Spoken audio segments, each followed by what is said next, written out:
What it do, cuckolds? It's your boy, the Hater.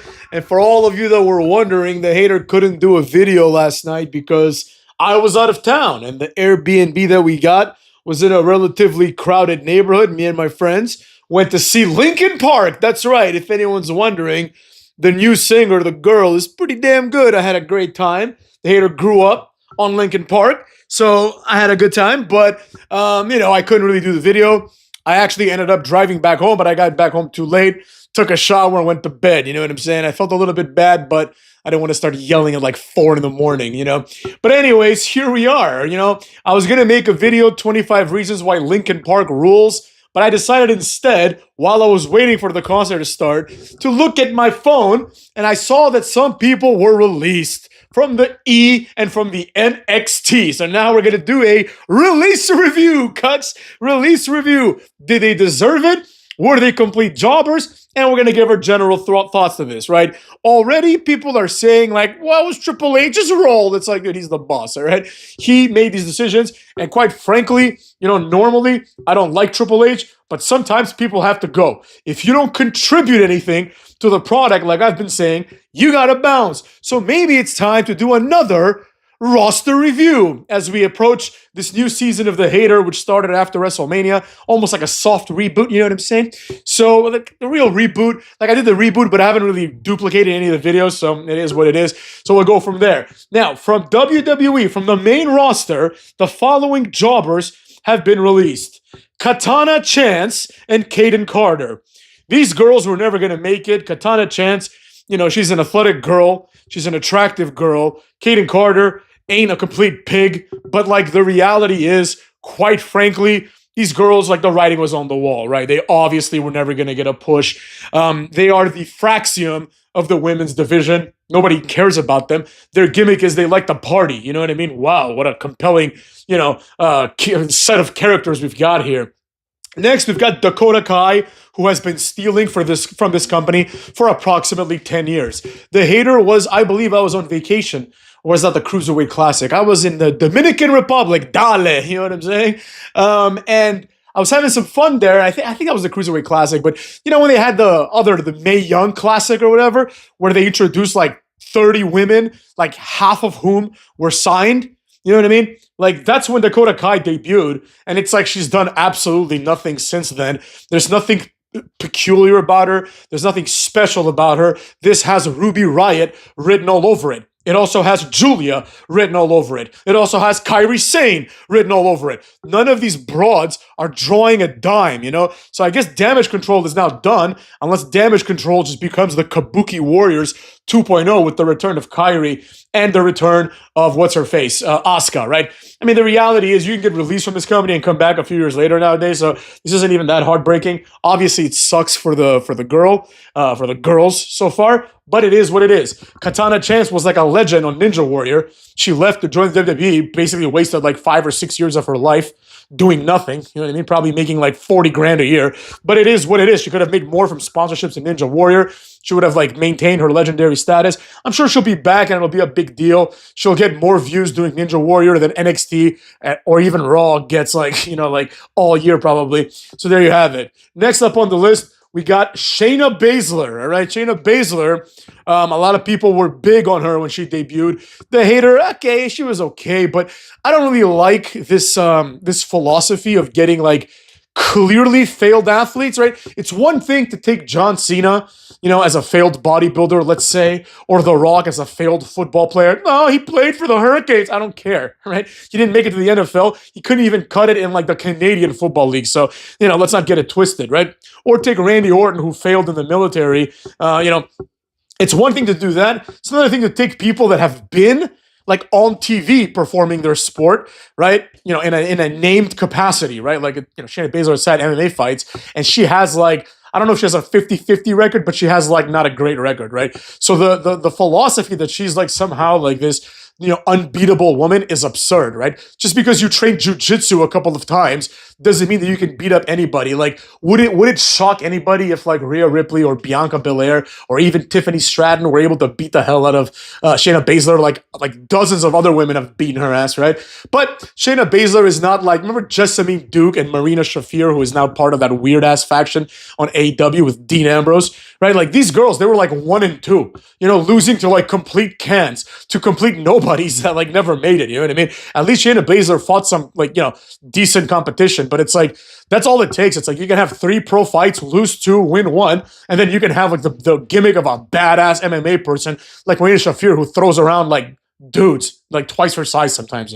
It's just silly and nobody really believes it. Shayna Baszler, I believe, was also older. She was like in her late 30s maybe. Let's give her a goog real fast. You know what I'm saying? Shayna Baszler, there we go. She was 44 actually. So I mean, by all metrics, Shayna Baszler has had a successful wrestling career. Like, she's not going to stick around till her 50s. I mean, that just doesn't make any sense. But at 44, she could still ride it out at AEW. She can go out there, just be Shayna Baszler. The advantage that she has is that her name is her name. She can just go there and be like, hi, I'm Shayna Baszler, cucks.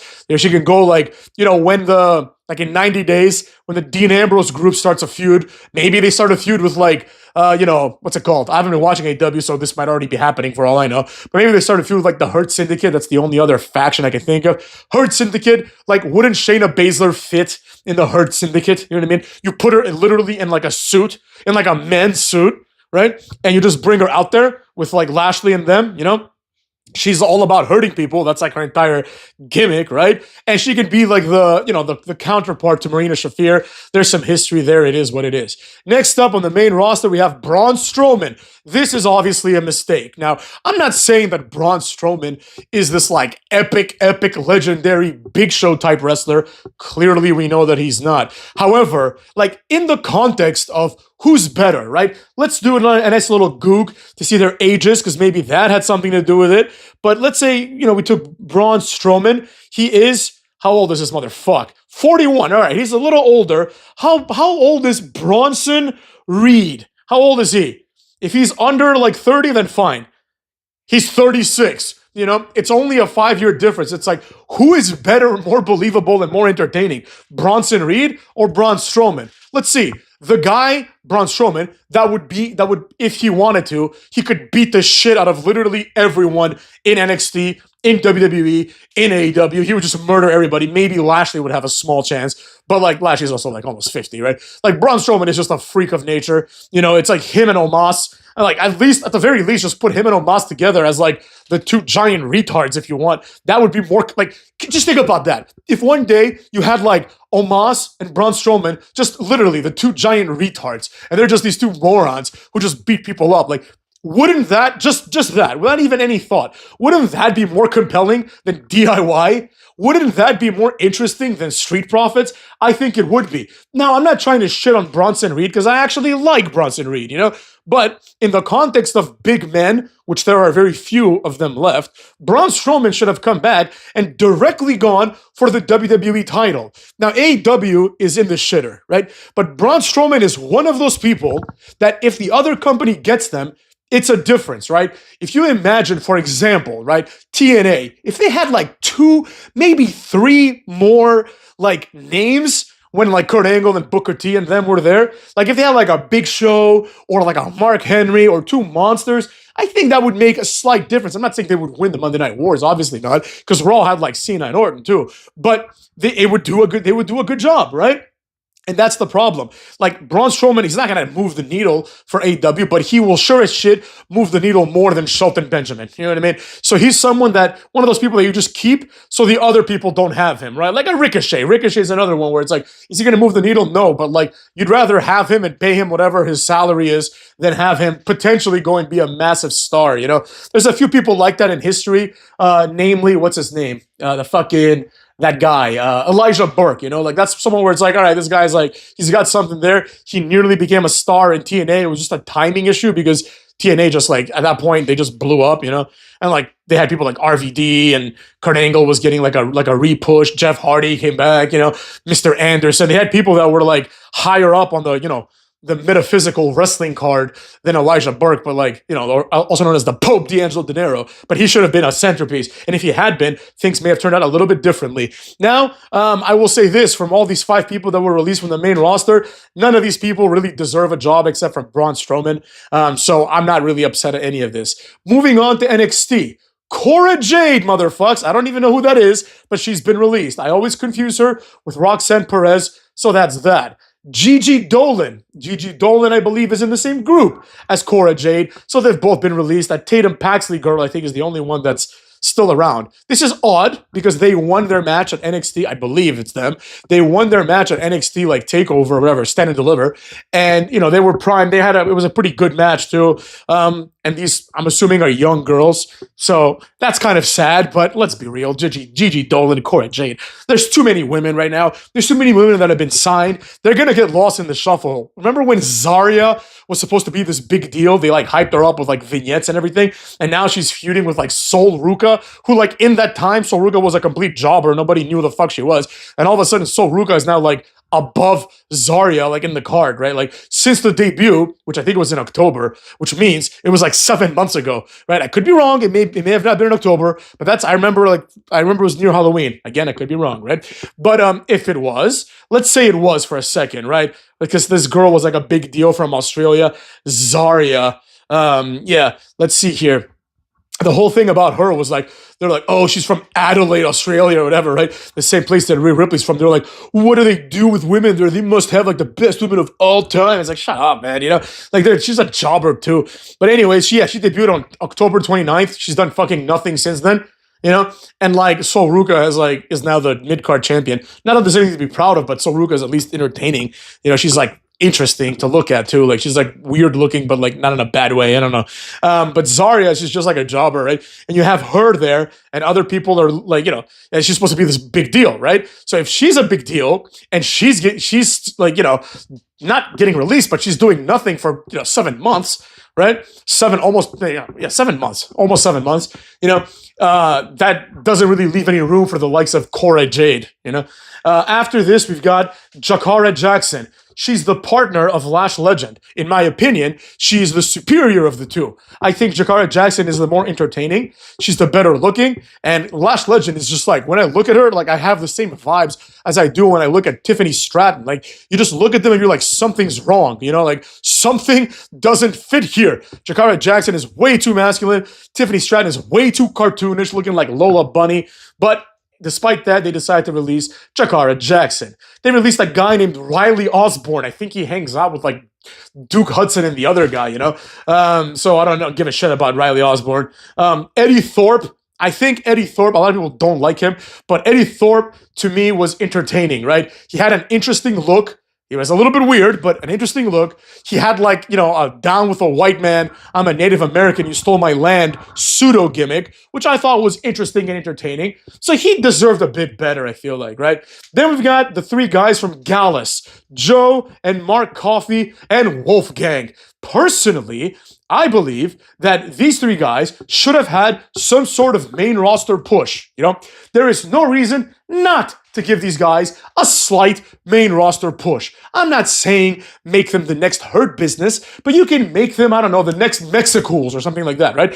They would have had a nice presence there, kind of like the Lucha House Party did for a while, right? They could just be there trading wins and losses with like the Viking Raiders or something, There's nothing wrong with these guys. They're all like tough-looking dudes. They have like, we're Scottish tough guys gimmick. They have killer entrance music. I like them, I'm upset that they got released, they just put them in the game too. I like these guys.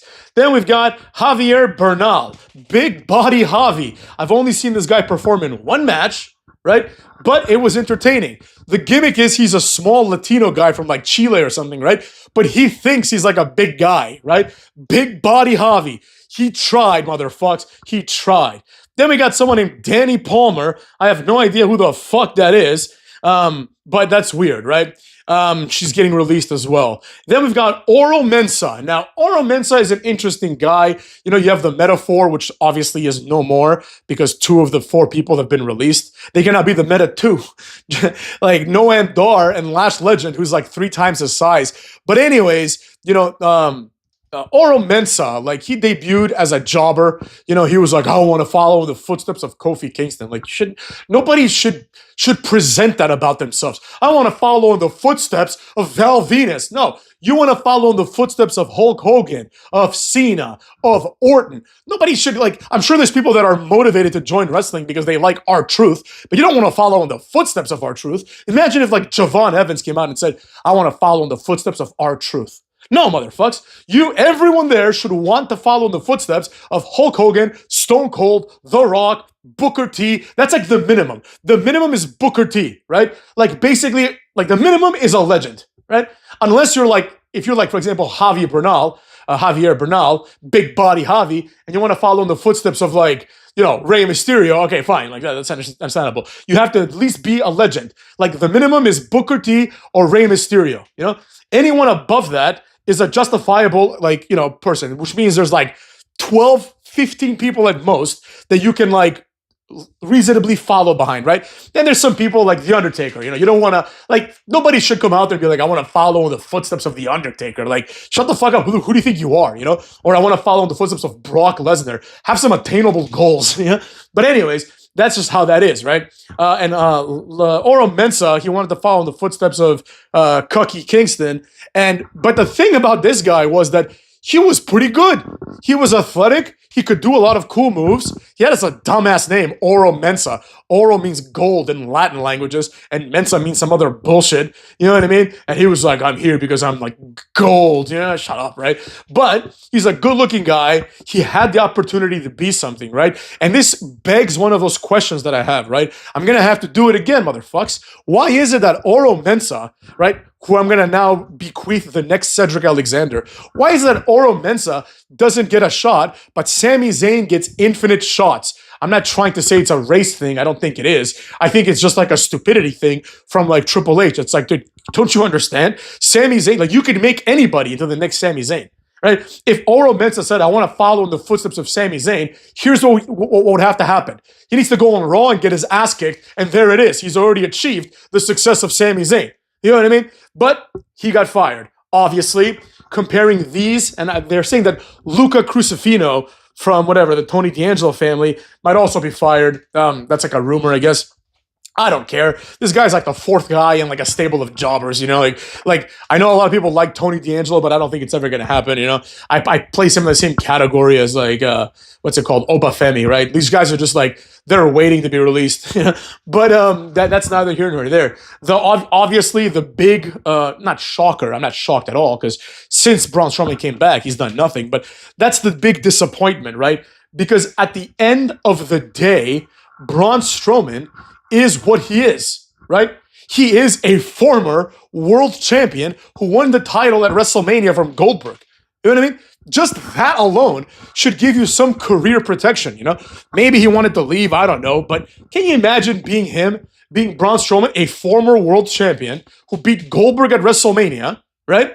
And then you're getting released, and then you look to your left and you see Kevin Owens, and you look to your right and you see like fucking, let's think of another mid-level jobber, Jimmy Uso, right? And you're like, wow, these guys still have a job, and somehow I don't. Like, in what universe? In what universe is like Braun Strowman like released, but Pat McAfee competes against Gunther? Just put Gunther against Braun Strowman. Why is Braun Strowman being released while Ludwig Kaiser still has a job? You understand me? Why in the blue hell is Braun Strowman being released while Damian Priest and Drew McIntyre have jobs? You know? And at the end of the day, I'll be completely honest, even people that I like, why is Braun Strowman being released when Carmelo and Miz have jobs, right? I like Carmelo and Miz. I think Miz is a legend. But from the context of like what's more marketable at this point, clearly the answer is Braun Strowman.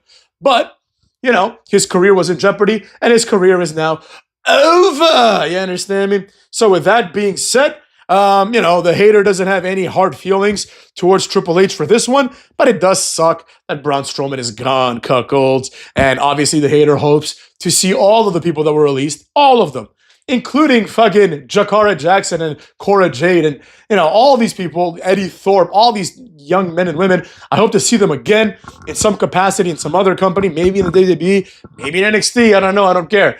But the reality is, that at the very least, budget cuts have to be made because let's be real, those Slim Jim advertisements and the Prime Energy is not paying the bills, right? You need people like Logan Paul, and people like that who might, a lot of people don't like him.